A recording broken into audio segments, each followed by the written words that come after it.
is the Fox 5 News Block. Casting ballots and rallying with supporters, mayoral candidates using every last minute to garner more votes in the high-stakes primary election. And blistering heat. Power is still out for some people in Queens on what is expected to be the hottest day in a decade. Good afternoon. I'm Steve Lacey. Welcome to the News Block. Today expected to be the worst of this blazing heat. Records already falling as the temperatures keep climbing into the afternoon. Let's bring in meteorologist Audrey Puente for a look at this stifling heat. Audrey. Yeah, it is sizzling across the tri-state area, Steve. We still have extreme heat warnings and heat advisories for the entire region here. And it's not just us. It also extends out towards New England, over towards the Great Lakes, and even down towards the mid-Atlantic. We're experiencing dangerous heat in this part of the country. Temperatures right now are pretty hot across the region. We are seeing numbers in the 90s across many spots. We're at 97 degrees in Central Park, even though my computer is not advancing it, but we'll see. There it is. Oh, we have 97 right now in the park. We've already hit 99 degrees, which makes today the warmest day that we've seen since 2012. We're now at 103 at Newark, 100 over towards Islip, 99 down in Belmar, same thing up towards Poughkeepsie. Now, our dew points are actually a little bit better today. You can feel the slight difference across the region. Yesterday, we were soaring in the middle to upper 70s.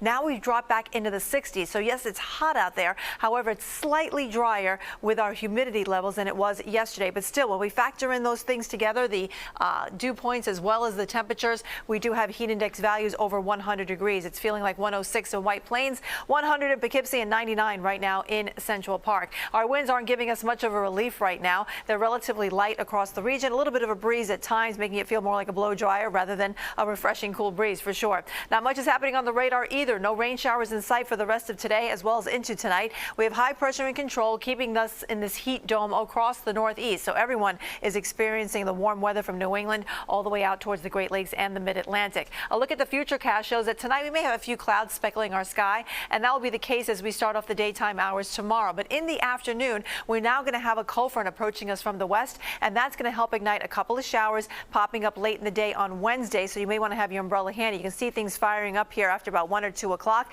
and the threat will continue right into the evening. But in the meantime, for today, it's very hot out there. We're topping it out at 99 so far. We may squeeze out 100 before the day's end, but temperature is going to be very hot. Check it out. At 10 o'clock, we're at 90 degrees. Tomorrow morning, we start out at 83 at 4 a.m. That's telling us we'll have another hot day tomorrow. I'll have the details coming up. Steve? 83 at 4 a.m. That is wild. All right, thanks, Audrey. And as the heat continues to bake the area, power problems continue in parts of Queens. This morning, we were back in Glen Oaks, which lost power Sunday afternoon. Con Ed crews continuing working to get power back on in the area.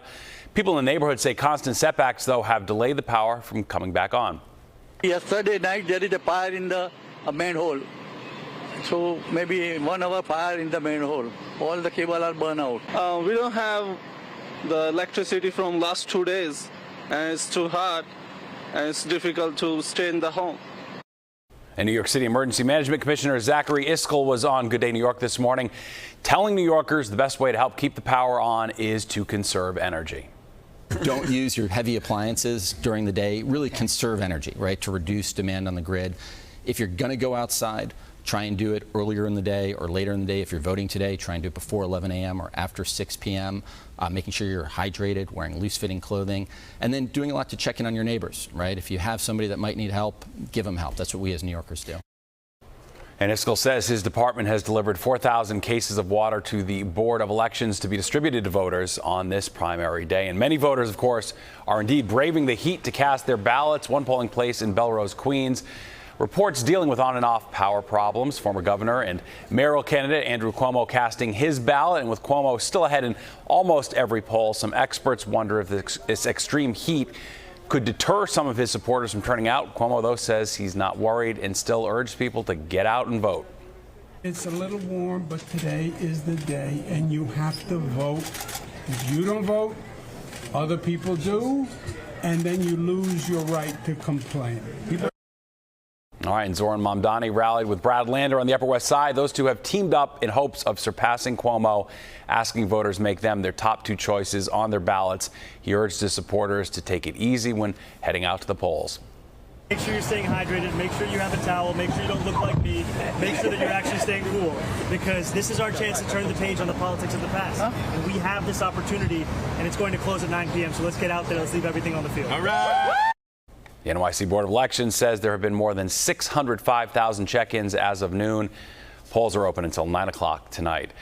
Well, breaking news, the prosecution has rested its case in the Sean Diddy Combs sex trafficking trial. Combs also just confirming to the judge that he will not testify. The prosecution spent more than 6 weeks calling 34 witnesses to the stand. The move came after defense lawyers finished cross-examining the governor's final witness, a Homeland Security agent. Prosecutors have cited Diddy's freak-offs as proof of sex trafficking and racketeering conspiracy charges. Defense lawyers maintain they were consensual sexual encounters. Closing arguments have been tentatively scheduled for Thursday. President Trump scrambling to keep the Iran ceasefire in place as he heads to the NATO summit. The president left Washington early this morning, capping off a dramatic 48 hours of military action and diplomacy that ended in a ceasefire between Iran, Israel, and the U.S. But after it took effect, Iran launched one missile. Israel responded with more airstrikes. The president expressing his frustration while leaving the White House this morning. Basically have two countries that have been fighting so long and so hard that they don't know what the they're doing. Do you understand that? All right, President Trump immediately called Prime Minister Benjamin Netanyahu, who agreed to scale back the attack. NATO allies are expected to discuss the situation in Iran, but the president's main goal this week is to secure a 5% defense spending pledge from NATO countries, and we will be right back. Are you ready for the ultimate entertainment experience? Spectrum is bringing together the streaming apps you love.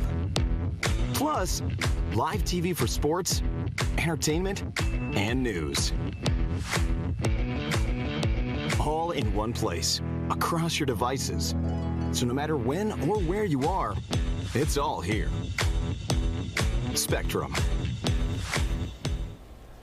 Welcome back. Professional athletes who have to play in the heat need to take some extra precautions, and so do the fans who go to watch them compete. Fox 5's Kendall Green was at last night's soccer match at MetLife Stadium and has more on how this summer weather has everyone testing their physical limits. You can feel the heat, whether you're someone just getting exercise or a professional athlete. So much so, Cincinnati Reds' Ellie De La Cruz was captured on camera vomiting on the field following extreme heat in the area over the weekend. And he wasn't the only player struggling on the diamond. In the Mariners' win over Chicago, Trent Thornton had to be treated by emergency medical techs due to heat exhaustion. Specifically for athletes, it's important for them, as soon as we're seeing this kind of rapid change in temperature, that they adjust to the new temperature. So that's kind of like a slow process, right? They need to get acclimated before going into full uniform, full intense workout. We're gonna win today, yeah! And soccer fans, I was just so excited. Yeah, we're hoping that he wins today. Though they're not on the field, they're up against the heat too at MetLife Stadium for Monday's FIFA Club World Cup 90-minute match between Egypt and Portugal. We have cold water, cold drinks. That's all we can do. Luckily, the game had a 9 p.m. start. It's very hot. I don't think I've ever been this hot in a city, to be honest. It's been a rough day. I'm happy that the game is in the evening, otherwise it would have been rough if it was in the afternoon. Egyptian fans say they're used to it, but Dr. Christopher Calandrella lays out how players and fans can keep safe. Wearing the appropriate clothing is also helpful. Drinking plenty of fluids, right? Trying to stay hydrated. But also avoiding things like those sugary drinks, caffeine when you can. FIFA officials sent Fox 5 a statement regarding the heat, saying in part, quote, FIFA is implementing a sound preventative concept at all venues, including cooling breaks in the 30th and 75th minutes in accordance with the relevant protocols. At MetLife Stadium, Kendall Green, Fox 5 News. Well, a massive new pool is about to open in the northeast corner of Central Park. The Gottesman Pool is part of the just-built Davis Center near the Harlem Mere. When the pool opens on Friday, it will be able to accommodate more than 1,000 swimmers at a time. It will serve as a replacement for the old Lasker Rink and Pool, which closed 4 years ago. And let's take a live look outside. We are once again sweltering in this potentially record-breaking heat. Let's bring back in Audrey for a look at just how hot it's going to get. And it's funny, when you look at the afternoon, it just gets hotter and hotter and hotter until like 5 o'clock. That is true. That is true. Right now, we're in the peak heat of the day, Steve, in what is the peak heat of this mini heat wave that we're actually experiencing right now. And that pool you saw it definitely sounds refreshing right about now. All right, we're dry here on the radar. We're going to stay that way for the rest of the evening. In fact, in the first part of tomorrow will also remain pretty dry. We're expecting some showers, though, as we go into the afternoon, and that's probably after about 1 or 2 o'clock, which we'll take a look at in just a moment. We have a front in our vicinity. It's going to drop to our south, but it's really not going to make much of an impact here. We're really under the influence of this center of high pressure that's sitting just to our southwest. There's a stationary front over towards our west here. That's igniting some showers and storms from the Midwest out towards the midsection of the nation. It's this part of the front that will bring us our own chance of showers tomorrow afternoon. In the meantime, out ahead of that front, sweltering hot for the eastern half of the nation. We have readings already at 100 degrees now in Boston. It's 98 in Washington, D.C., 85 in Chicago. But on the other side of the front, it's much more comfortable. That's where we're finding readings in the 60s and 70s. That sounds refreshing right now, and we're going to tap into that as we go further on into the week here. But in the meantime, we're still under this dome of high pressure that's keeping the heat in place. A cold front again will sag to our south, but it's really not going to do much but change our wind direction as we go into tonight. Now tomorrow we'll start out with plenty of sunshine. It's going to be another hot day. Then the front starts to lift back north as a warm front, and that's going to help trigger off a couple of scattered showers. I'd say after about 12 or 1 o'clock, we'll start to see some things pop up here, especially west of the city, and it will be scattered showers throughout the rest of the afternoon, and then things will die off after sunset.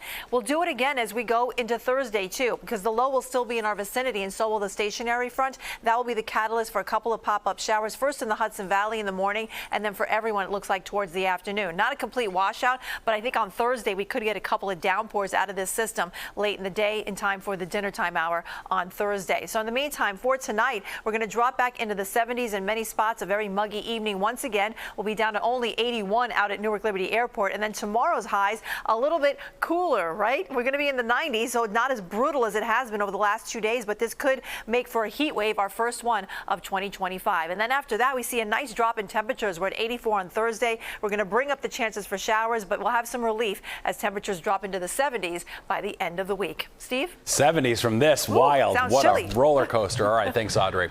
Well, on Governor's Island, 5 sheep are earning their keep, chewing their way through invasive plants. Their names are Evening, Chad, Philip Aries, Bowie, and Jupiter. The group will be hanging out in Hammock Grove. Officials say the animals have already eaten about 15 acres worth of plants since 2021, and by eating these invasive plants, it helps prevent seeds from spreading, protecting young trees. Their work's actually been such a success, this is actually their last year. They leave with their bellies full and their heads held high. And that's your news block for now. I'm Steve Lacey. Thanks for joining us. Tune in to the 5 o'clock news on Fox 5 and right here on Fox Local for all the day's news as it develops. We'll see you back here tomorrow.